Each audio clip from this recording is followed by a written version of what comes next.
Hello everyone, very good morning to all of you. उम्मीद करता हूँ आप सभी अच्छे होंगे, फिट एंड फाइन होंगे, स्टडी वगैरह अच्छी चल रही होगी। आज के इस वीडियो में हम लोग 17 जून 2022 के करंट अफेयर डिस्कस करेंगे। पीडीएफ और टेलीग्राम दोनों का लिंक मैंने वीडियो के डिस्क्रिप्शन में दिया हुआ है, तो आप दोनों को अवेल कर लीजिए वहाँ से। कई सारे स्टूडेंट्स को ये कन्फ्यूजन है कि डेली की पीडीएफ कहाँ पर रहती है, तो ध्यान रखिए जब आप वीडियो के डिस्क्रिप्शन में जाते हो तो जो पहला लिंक होता है वो टेलीग्राम का लिंक है और उसके नीचे क्लासेस के लिंक होते हैं और उसके बाद आप देखोगे लिखा होगा पीडीएफ लिंक, तो वही होता है डेली की करंट अफेयर का पीडीएफ। तो आपको उस लिंक पे क्लिक करना होता है और डाउनलोड कर लेना होता है। अब सवाल ये उठता है कि टेलीग्राम पर मैं क्या शेयर करता हूं, तो यहां पर मैं मंथली करंट अफेयर का कंपाइलेशन शेयर करता हूं आंसर की के साथ। और इतना ही नहीं, डेली की जो आपकी फ्री क्लासेस होती हैं, स्पेशल क्लासेस होती हैं, उनके लिंक, पोस्टर्स, बैनर्स, जो डेली के अपडेट होते हैं न्यूज से जुड़े हुए, ये सारी चीजें मैं आपसे टेलीग्राम पर शेयर करता हूं। इसके अलावा कभी कभी मैं टेलीग्राम पर आपको पोल भी देता हूं, तो दोनों चीजें आप अवेल करिए। चलिए शुरू करते हैं। आज का पहला क्वेश्चन है, ये कौन सा राज्य है जहां पर अभी हाल ही में स्नेल की एक नई प्रजाति पाई गई। स्नेल जिसको हिंदी में घोंघा के नाम से जाना जाता है, तो इसकी नई प्रजाति जो पाई गई है इसका नाम है हैप्लॉप्टीचियस सयान्ड्रिएंसिस। क्या नाम है? हैप्लॉप्टीचियस सयान्ड्रिएंसिस। तो ये जो घोंघे की नई प्रजाति है ये महाराष्ट्र रीजन में पाई गई है। महाराष्ट्र में कहां पर? तो इसको बोलते हैं विशालगढ़ कंजर्वेशन रिजर्व। ये पड़ता है कोल्हापुर में, जहां पर इसको पाया गया है। इसका नाम सयान्ड्रिएंसिस क्यों रखा गया है? क्योंकि हम सभी को पता होना चाहिए महाराष्ट्र जो है ये डेक्कन प्लेटू के ऊपर है और दक्कन के इस पठार में वेस्टर्न घाट वाला जो रीजन है उसको सह्याद्री के नाम से जाना जाता है। इस वजह से इसका नाम हैप्लॉप्टीचियस सह्याद्रिएंसिस रखा गया है। अगला क्वेश्चन है, ये कौन सा आईआईटी है जिसने अभी हाल ही में एक रोबोट बनाया है जिसका नाम है होमोसेप। और ये जो रोबोट है ये मैला उठाने का काम करेगा। कहने का मतलब ये है कि भारत में बड़े पुराने टाइम से मैला ढोने की जो प्रथा चली आ रही है उसको समाप्त करने में भी ये मदद करेगा। अभी तक इसकी वजह से बहुत सारी कैजुअलिटीज हो जाती थी। ऐसे वर्कर्स जो कि मैनहोल चैम्बर्स के अंदर जाके सफाई करते थे और इसमें कई बार डूबने से उनकी मृत्यु भी हो जाती है। इसके अलावा सेप्टिक जैसी इंजरीज हो जाती है, स्किन डिसीज जैसी प्रॉब्लम्स भी हो जाती है। इन सारी चीज़ों को ख़त्म करने के लिए आईआईटी मद्रास के द्वारा ये रोबोट बनाया गया है जिसका नाम है होमोसेप। और प्लान ये है कि इसको सबसे पहले तमिलनाडु के लिए डिप्लॉय किया जाएगा और उसके बाद भारत के सभी राज्यों में इसको अवेलेबिलिटी के रूप में दर्शाया जाएगा। अगला क्वेश्चन है, अभी हाल ही में नीरज चोपड़ा ने एक नया नेशनल रिकॉर्ड कायम कर दिया है। इन्होंने अपना ही रिकॉर्ड तोड़ दिया है। तो कितने मीटर जैवलिन थ्रो में नीरज चोपड़ा ने नया राष्ट्रीय रिकॉर्ड जो है इसको दर्ज कराया है? तो ये है 89.30 मीटर। इससे पहले नीरज चोपड़ा का जो रिकॉर्ड था वो था 88.07 मीटर का रिकॉर्ड। ये इन्होंने खुद ही बनाया था अभी मार्च 2021 में, पिछले साल। तो अभी इन्होंने इसको खुद ही तोड़ दिया। एक्चुअली हुआ क्या कि अभी पैवो नुर्मी गेम्स का आयोजन किया गया। इन गेम्स में नीरज चोपड़ा ने तीसरा स्थान हासिल किया है और सिल्वर मेडल इनको यहाँ पर मिला हुआ है। वहाँ पर इन्होंने 89.30 मीटर तक भाला फेंका है। तो इसी के साथ इन्होंने अपना नेशनल रिकॉर्ड ब्रेक कर दिया है। अगर वर्ल्ड में बात करी जाए तो इनका ये रिकॉर्ड 5वें नंबर पर है, अभी 5th रैंक। भारत में नंबर 1, वर्ल्ड में 5वें नंबर पे। और पावो नर्मी गेम्स जो हैं इसमें नंबर 1 पे कौन रहे? तो इन खिलाड़ी का नाम है ओलिवियर हीलैंडर। ओलिवियर हीलैंडर। इन्होंने जो भाला फेंका है वो 89.83 मीटर तक फेंका है। अगला क्वेश्चन है, अभी हाल ही में किसके द्वारा IWF यूथ वर्ल्ड चैंपियनशिप में 55 केजी वेट कैटेगरी में गोल्ड जीता गया है? तो ये जो आपको पिक्चर में दिख रहे हैं भारतीय खिलाड़ी हैं सनापति गुरनैंदु। क्या नाम है? सनापति गुरनैंदु। और गुरनैंदु आंध्र प्रदेश से बिलोंग करते हैं और इनकी उम्र मात्र 16 साल है।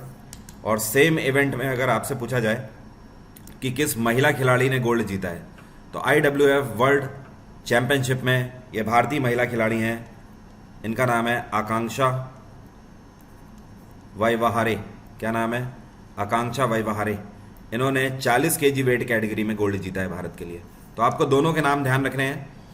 मेंस में सनापति गुरनैंदु और महिला खिलाड़ियों में आकांक्षा वैवाहारे 40 केजी वेट कैटेगरी में।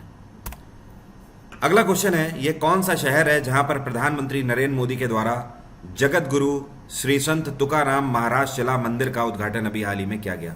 तो पीएम नरेंद्र मोदी ने इसका उद्घाटन पुणे में किया है और पुणे में एक गांव पड़ता है, इस गांव को देहू के नाम से जाना जाता है। देहू गांव में इसका उद्घाटन किया गया। अब इस मंदिर को किसके नाम पर बनाया गया है? तो देखिए 17वीं शताब्दी के टाइम पीरियड पे संत तुकाराम हुआ करते थे। इन्होंने कई सारी हिंदू धर्म को लेकर पोइट्रीज भी लिखी हुई है। इसके अलावा कम्युनिटी ओरिएंटेड वर्शिप के लिए भी ये जाने जाते थे। इन्होंने स्पिरिचुअल सॉन्ग्स भी गाए हुए हैं जिनको आप कीर्तन के नाम से जानते हो। तो ये जो सारी चीज़ें हैं जिनके लिए जाना जाता था तुकाराम जी को, तो संत तुकाराम के नाम पर यह नए मंदिर का उद्घाटन अभी हाल ही में किया गया है। और ये देहू में रहते थे, इस वजह से पुणे के देहू में ही ये मंदिर बनाया गया है। अगला क्वेश्चन है, अमेरिकी राष्ट्रपति जे बिडेन के साइंस एडवाइजर के रूप में अभी हाल ही में किसको अपॉइंट किया गया है? तो ये हैं आरती प्रभाकर। भारतीय मूल की हैं आरती प्रभाकर। इनकी उम्र है 63 साल और ऐसा पहली बार हुआ है कि अमेरिका के प्रेसिडेंट के साइंस एडवाइजर के रूप में किसी महिला को अपॉइंट किया गया है और साथ में यह भी पहली बार हुआ है कि किसी भारतीय मूल की महिला को अपॉइंट किया गया है या फिर भारतीय मूल के किसी पर्सन को अपॉइंट किया गया है। तो ये सारी चीज़ें अपने आप में फैक्ट के रूप में हैं। नाम ध्यान रखिएगा, आरती प्रभाकर।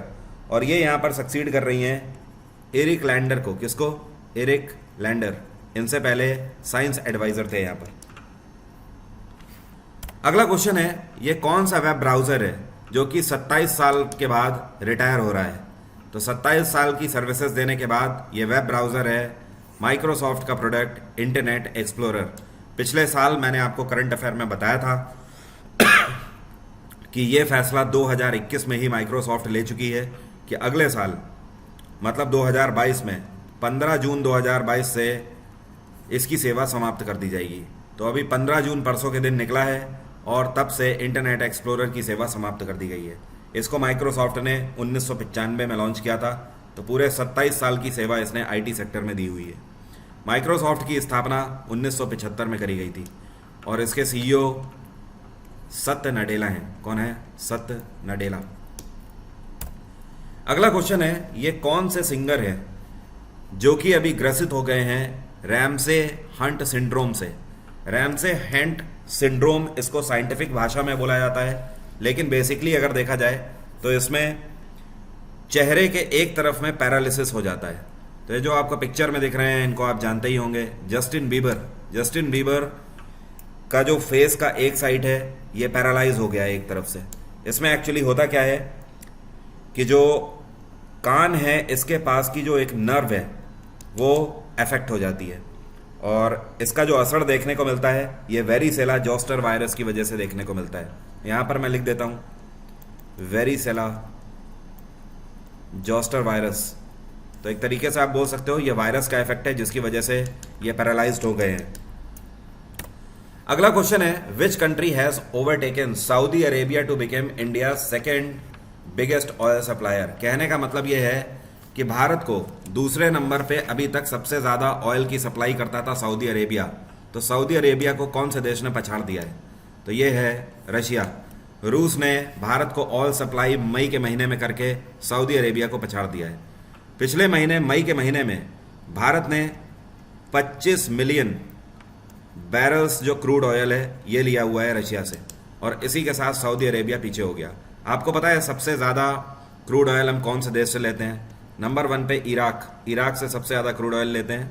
दूसरे नंबर पे सऊदी अरेबिया था, लेकिन अब दूसरे नंबर पे रशिया आ गया है। तो तीसरे नंबर पे हो गया है सऊदी अरेबिया। इस टाइम पर ये टॉप 3 कंट्रीज़ हैं जिनसे भारत क्रूड ऑयल परचेज करता है। यहाँ पर एक फैक्ट आप और ध्यान रखिएगा, अगर बात करी जाए इंपोर्ट की तो भारत 100 में से 85% क्रूड ऑयल इंपोर्ट करता है हर साल। एंड अपार्ट फ्रॉम दिस पूरे दुनिया में क्रूड ऑयल का सबसे बड़ा कंज्यूमर कौन है, मतलब सबसे ज़्यादा खपत कहाँ पर है? तो अमेरिका नंबर 1 पे है, दूसरे नंबर पे है चाइना और तीसरे नंबर पे भारत में खपत है पूरे वर्ल्ड में, इंडिया में। नेक्स्ट क्वेश्चन है, international day of family remittance अभी हाल ही में मनाया गया कौन से दिन? यह दिवस मनाया गया कल के दिन, 16 जून को यह दिवस मनाया गया। इस बार की थीम थी इसकी recovery and resilience through digital and financial inclusion. ये दिवस ऐसे माइग्रेंट वर्कर्स के लिए बनाया जाता है जो कि अपने घर से बहुत दूर रहकर कहीं ना कहीं पैसा कमाते हैं और अपने घर में पैसा भेजते हैं। तो एक तरीके से उन सभी माइग्रेंट वर्कर्स के लिए ये ट्रिब्यूट है। नेक्स्ट क्वेश्चन है, भारत सरकार के मुताबिक अभी हाल ही में अनाउंस किया गया है कि पूरे भारत में 5G सर्विसेज की स्टार्टिंग कौन से साल तक हो जाएगी। तो भारत सरकार का कहना है 2023 तक पूरे भारत में 5G सर्विसेज की स्टार्टिंग हो जाएगी और इसका अनाउंसमेंट अश्विनी वैष्णव के द्वारा किया गया है जो कि ministry of communication, electronics and IT हैं। अश्विनी वैष्णव इस टाइम पे रेलवे मंत्रालय भी संभाल रहे हैं। नेक्स्ट क्वेश्चन है, अभी हाल ही में रेलवे प्रोटेक्शन फोर्स के द्वारा यह कौन सा ऑपरेशन चलाया गया जिसके तहत पूरे भारत भर से 150 महिलाओं को बचाया गया तस्करी का शिकार होने से। तो ये जो ऑपरेशन चलाया गया था इसका नाम था महिला सुरक्षा और ये ऑपरेशन पूरे पैन इंडिया में चलाया गया था आरपीएफ के द्वारा। इसकी शुरुआत 3 मई को करी गई थी और 31 मई तक ये ऑपरेशन चलाया गया। तो ऐसे 150 केसेस देखने को मिले हैं जहां पर महिलाओं की खरीद फरोख्त का मामला सामने आया है। तो ये जो खरीद फरोख्त है इसी को बोला जाता है ह्यूमन ट्रैफिकिंग और हमारे कॉन्स्टिट्यूशन में भी फंडामेंटल राइट के तहत इस बात को पूरे तरीके से इल्लीगल बताया गया है। तो 150 महिलाओं की यहाँ पर जान बची है इस ऑपरेशन के तहत। इस ऑपरेशन में 7,000 लोगों को गिरफ्तार भी किया गया है पूरे भारत भर से। ये वो लोग थे जो कि महिला डिब्बे में यात्रा कर रहे थे। आज का मेरा आपसे क्वेश्चन यही है, क्या आप बता सकते हो फंडामेंटल राइट के तहत ये कौन सा आर्टिकल है जो कि ह्यूमन ट्रैफिकिंग के खिलाफ बताता है आपको।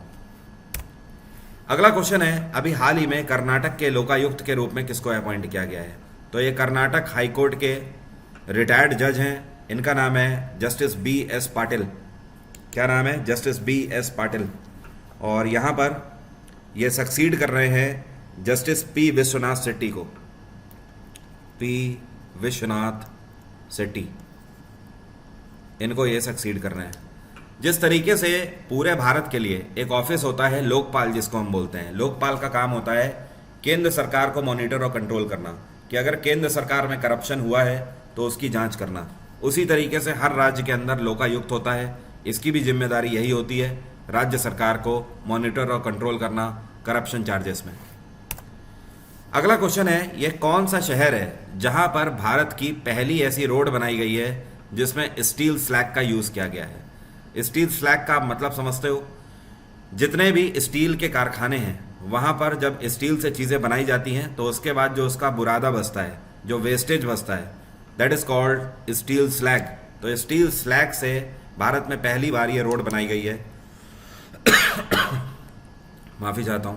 कौन से शहर में? तो ये शहर है गुजरात का शहर सूरत और यहाँ पर 6 लेन की एक सड़क बनाई गई है और इसकी लंबाई है 1 किलोमीटर और इसको बनाने में आपको पता है 1 लाख टन स्टील स्लैग लग गया है और इसका उद्घाटन अभी हाल ही में रामचंद्र प्रसाद सिंह के द्वारा किया गया है जो कि इस टाइम पे मिनिस्टर ऑफ स्टील है।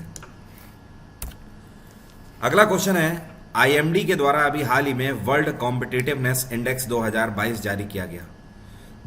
इस इंडेक्स में भारत ने कौन सी रैंक सिक्योर करी है? तो भारत रहा 37वें पायदान में। IMD का मतलब क्या है? तो इसको बोलते हैं international institute for management development. ये जो इंडेक्स जारी किया जाता है IMD के द्वारा हर साल, इसमें इस तरीके से कंट्रीज को लिस्ट किया जाता है कि कौन से देश में सबसे ज़्यादा प्रतियोगी लोग हैं या फिर प्रतिभाशाली लोग हैं, जो कि कहीं ना कहीं इस बात से साबित होता है कि कौन सा देश एंटरप्रेन्योरशिप में कितना आगे है, कितने ज़्यादा पेटेंट्स करा रहा है। तो ध्यान रखिएगा, नंबर 1 पे रहा डेनमार्क, नंबर 2 पे स्विट्ज़रलैंड, नंबर 3 पे सिंगापुर, फिर स्वीडन, फिर हांगकांग। इस पूरी लिस्ट में 63 कंट्रीज़ को लिस्ट किया गया है जिसमें से 37वां देश है भारत। 37th रैंक सिक्योर करी है भारत ने। और ये जो IMD है ये स्विट्ज़रलैंड बेस्ड कंपनी है। आपकी जो एक हिस्ट्री की मैराथन नहीं हो पाई थी, दूसरी वाली जिसमें मुझे मॉडर्न हिस्ट्री आपसे डिस्कस करनी थी, वो क्लास आज है। तो आज है 17 तारीख, दोपहर में 12:30 बजे ये जो क्लास है सभी के लिए फ्री ऑफ कॉस्ट है। इस क्लास का लिंक वीडियो के डिस्क्रिप्शन बॉक्स में मैंने दिया हुआ है, आप तुरंत जाके उसके लिए एनरोल कर लीजिए। डिस्क्रिप्शन में जब आप जाओगे तो डेट वाइज क्लास के लिंक पड़े हुए हैं, तो आज के लिंक पे आप चले जाना, क्लिक करना। क्लास खोलने के लिए कोड मांगेगा, कोड डाल दीजिएगा वरुण 777, आपकी क्लास खुल जाएगी। इसके लिए आपके पास सिर्फ लर्नर ऐप अनअकैडमी होना चाहिए। बाकी आप अनअकैडमी प्लस में मुझे ज्वाइन कर सकते हो, प्लस का सब्सक्रिप्शन लेकर। उसके लिए डिस्काउंट कोड वरुण777 है। इस कोड की मदद से जून मंथ के बेस्ट ऑफर और एक्स्ट्रा 10% का आपको डिस्काउंट मिल जाएगा। इस टाइम पर अनअकैडमी प्लस में मेरा पॉलिटी और करंट अफेयर का बैच चल रहा है। अगले हफ्ते से हिस्ट्री का एक नया बैच स्टार्ट होने जा रहा है और फिर नेक्स्ट मंथ में मैं स्टैटिक जीके का फुल एंड कंप्लीट बैच लेकर आ रहा हूँ। तो इन सारी चीज़ों के लिए आप अनअकैडमी प्लस सब्सक्राइब कर सकते हैं। आज की बात यहीं तक। Thank you so much. Have a nice day. Take care. Bye bye. आपका दिन मंगलमय हो।